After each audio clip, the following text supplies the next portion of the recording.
Yeah, I mean, for me, I think I said this in the newsletter last week. I'm really just kind of paying attention to what's happening in macroeconomics, TradFi land. I feel like that's kind of overriding everything. And so I think if we have I don't know, war breaks out in Iran or something like that, that causes risk assets to puke. I think Bitcoin will probably puke with it. If there, it does seem like the AI stuff is getting a little frothy. You've seen it kind of run up, and I would almost say crescendo a week and a half ago. So if that comes down because of things like Rom from Bits and Bits is talking about, like the recognition that this capex spending is kind of unsustainable, that could cause the AI and AI related tech stocks to deflate. And Bitcoin has been highly correlated to software. What is it? IGV, I think. Yeah, the So iShares. again, yeah. So that's kind of where I'm at. Is that I think Graham, when did we talk about this in the weekly earlier this week?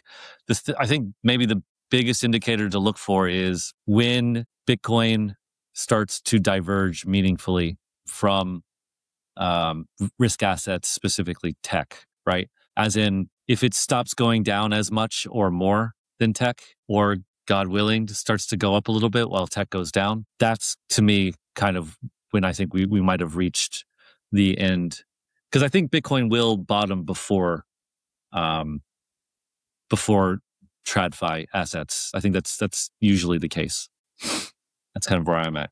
How about you, Graham? Yeah, I think you guys are on the right track. I just want to bring up this other chart that Alex, you added to the doc. This is the gold versus BTC long-term chart. And in 2014, the gold BTC ratio bottomed after 14 months. In 2018, same thing. It bottomed after 14 months. In 2022, it bottomed after 14 months. Now, in this cycle, we are 14 months in. And yeah, I mean, that's so there's a little bit of hopium for you. Yeah, that's good hopium. The Forward Guidance Roundup crew, they were speaking about this, I believe, last week. And they were noting that it wouldn't be surprising. It's not their base case, I don't think, but it wouldn't be surprising if gold just stayed around 5,000 for a year or two. And even if it did that, it would still be a great buy, especially if like the miners or things related to that.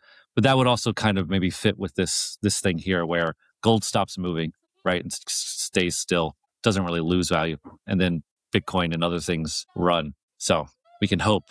Just on the further doomer stuff though is Michael Howell. I have a couple of his podcasts lined up that he did, I think, this week. I haven't listened to yet, but I believe the gist of his current thoughts are that liquidity is going to continue to get worse.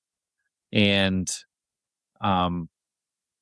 the US government has not really done QE at all by his model. And so it doesn't currently look like they're going to start doing that anytime soon. And this will be bad for risk assets and Bitcoin.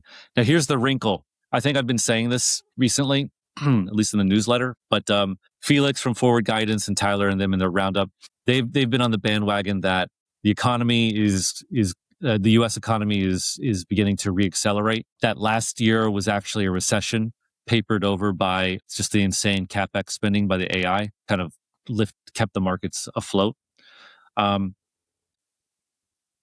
The kind of Main Street economy will reaccelerate in 2026. Now, here's the problem for people who are in risk assets is actually when Main Street is doing well, when you have this reacceleration of economy, manufacturing, all this kind of stuff, money moves out of risk assets and it moves into these kind of